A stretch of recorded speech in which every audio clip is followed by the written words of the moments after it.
Hey y'all, it's Leah. In this video, I'm going to be talking about One Piece flashbacks, woo!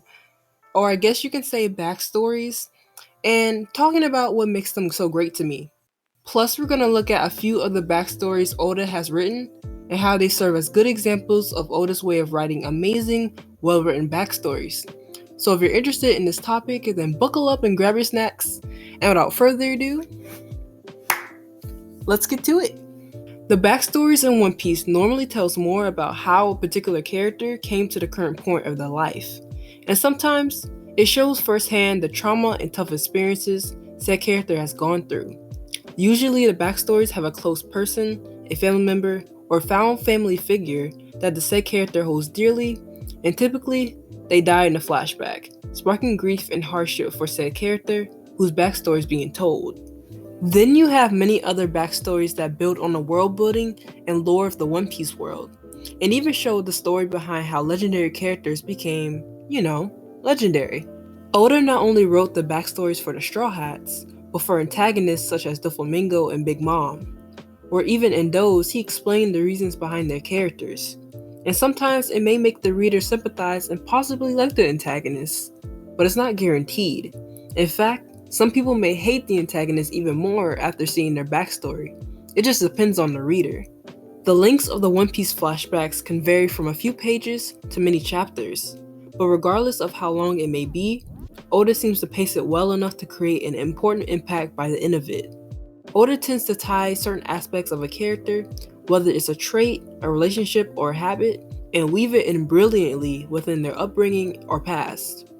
I have to admit, the backstories are my second favorite thing about One Piece, the first being the crazy world building, because Oda always knows how to make a certain character feel so real and personal whenever he explains their past.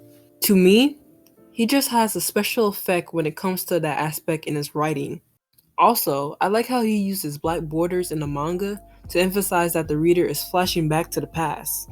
I always notice that little detail when reading a backstory.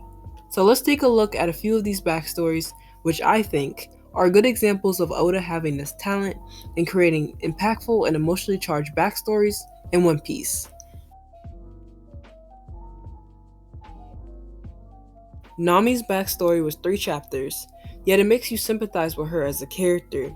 Despite her stealing the Going Merry and trying to cut ties with the Straw Hats, after she began to develop close friendships with them. In her backstory, Nami witnessed the death of her mother. She had to deal with the pressures of saving her village at a very young age. She lost her childhood and close connection to her village, and she had trust issues and experienced the burden of having friends that actually care about her. Bellamir's death is still one of the saddest deaths in One Piece for me. It was one of the biggest and impactful deaths in the East Blue Saga, even if it did happen in the flashback. And besides Sanji's backstory with Zeph, Nami's backstory was one of the first examples of how effortlessly Oda writes a great found family relationship. He did this by showing the familial bond between Nami, Nojiko, and Bellamir. Not only that, but by showing their close relationships with the people of Kokoyashi Village. Way before her backstory is shown, Nami mentions to Luffy her love for money and oranges, and she also lets him know of her intense hatred for pirates. So this leaves the readers left wondering where this stems from until her backstory is shown. Once Oda connected all of the main character traits of Nami within her backstory, this left no room for no more wondering for the reader, as Oda should. Nami's upbringing and her close relationship with money and oranges is an example of Oda tying in certain character traits into his characters' backstories, giving them more depth and complexity. Not only does her backstory hold great emotional weight for a character arc, but it gives a brand new perspective on Nami. The hardship she experienced throughout her life makes you feel for her during the Arlong Park arc. Say that 5 times fast. That's a tongue. I can't even say it. That's a tongue twister. Senor Pink's backstory explains the reason for his unusual baby-based outfit. It changes the reader's perspective on his fashion choices and personality simply with his quick backstory, being only 5 pages and a half. In his backstory, he lied to his wife because she didn't want her to know about the corrupt stuff he was partaking in with Doflamingo's group and potentially lose her. He kept his side life private from his wife, which eventually led to his child dying young, since he was trying to juggle between his profession and his family life. His wife, Russian, caught on to this and started feeling anger towards him. After that, she ran away from him and ended up in a bad landslide accident that left her in a vegetative state.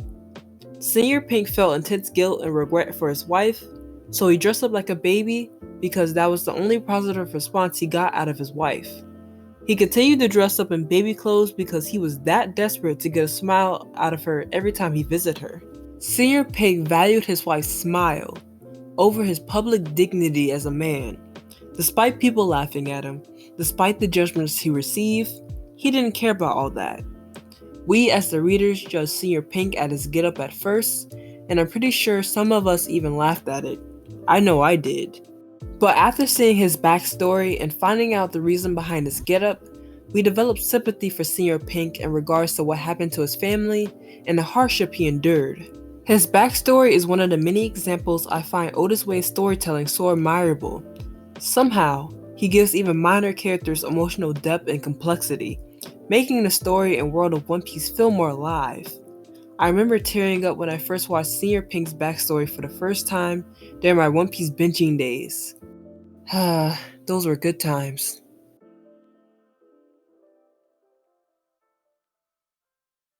Law's backstory with Corazon was a total of 7 chapters. Now, Law and Corazon's relationship did not start off too great.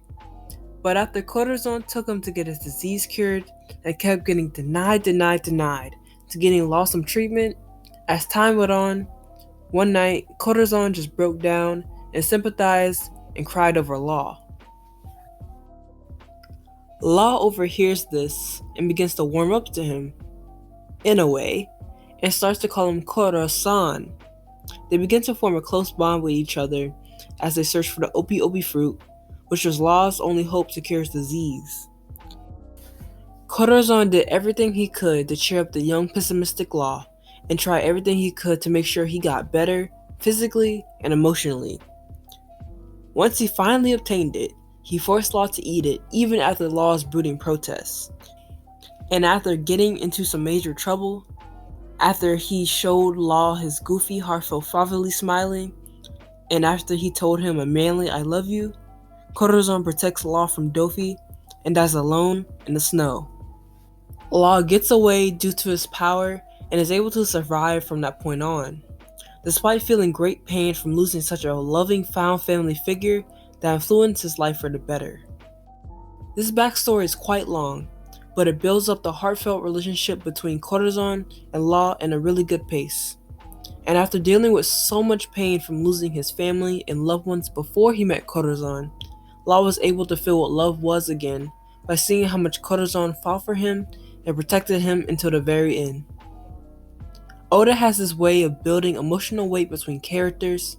He knows how to land an impact on the reader by showing their bond form and grow in a good pace without dragging it or rushing it.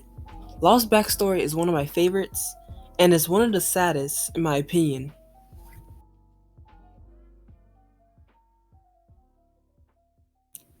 Now I'm pretty sure y'all know how this backstory goes. To be honest, this is my favorite backstory in all of One Piece. 1, because Ace is my favorite character, and 2, I love how Oda actually showed a happy childhood backstory instead of showing a tragic one like he normally does. It was a good change from most of the childhood backstories Oda has written before this one. The ASL arc was the longest backstory of the pre-time skip, so just like the Corazon and Law backstory, it builds on the friendship and brotherhood between Ace, Sabo, and Luffy and their fun adventures together. After the climax of Sabo's seemingly death at the time, and the burning of the Great Terminal, Ace and Luffy vowed to get stronger and set sail when they turned 17. Sabo's death was tough on both of them, but in the end of the arc, it sparked inspiration for them to become pirates and live a life without no regrets. The brotherly bond between Ace and Luffy becomes stronger than ever, and they spend the rest of their childhoods together until Ace leaves home when he's 17. Finally getting to witness Luffy's past this deep into the series, and how he discovered people he can call family, was heartwarming and enjoyable to see. Ace, Sabo, and Luffy's backstory is another good example of Oda's magical touch in writing really, really heartfelt and genuine flashbacks. Oda is really good when writing authentic, heart-squeezing relations that you can't help but feel for. I feel like his strong suit in terms of writing relationships is the found family trope, because he actually convinces you that two people not related by blood are indeed family. Oda constantly pushed the message that blood does not make you family, the deep connections and bonds you make do. And as someone who loves that message in the found family trope, I appreciate so much how Oda conveys that in his writing. Let me know how you feel about Oda's way of writing backstories. Do you love him or do you hate him? And if you do have a favorite backstory, what do you love about it and what makes it stand out from the others? Let me know all of this down below. If you enjoyed this video, it'd be really cool if you gumma no like this video because it will really help your girl out. Please subscribe for more One Piece related videos in the future. Hit that bell notification so you can always be notified whenever I post a new video. Links to my socials and Discord are in the description box below. Please stay safe out there, and I will see you guys in the next one. Bye-bye!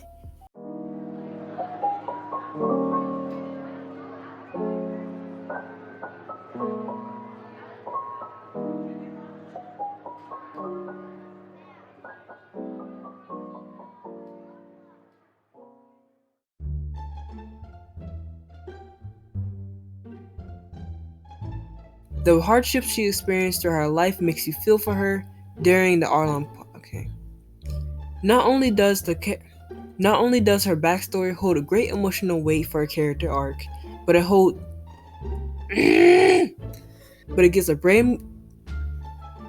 I want to rip my head off. Okay. Not only does her. I can't speak. This is. I hate this. Okay. Oda. Shit. Nami tying in certain. Fuck.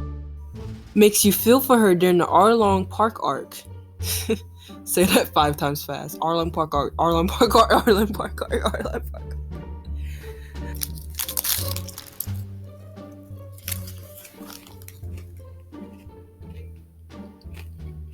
This is a good granola bar.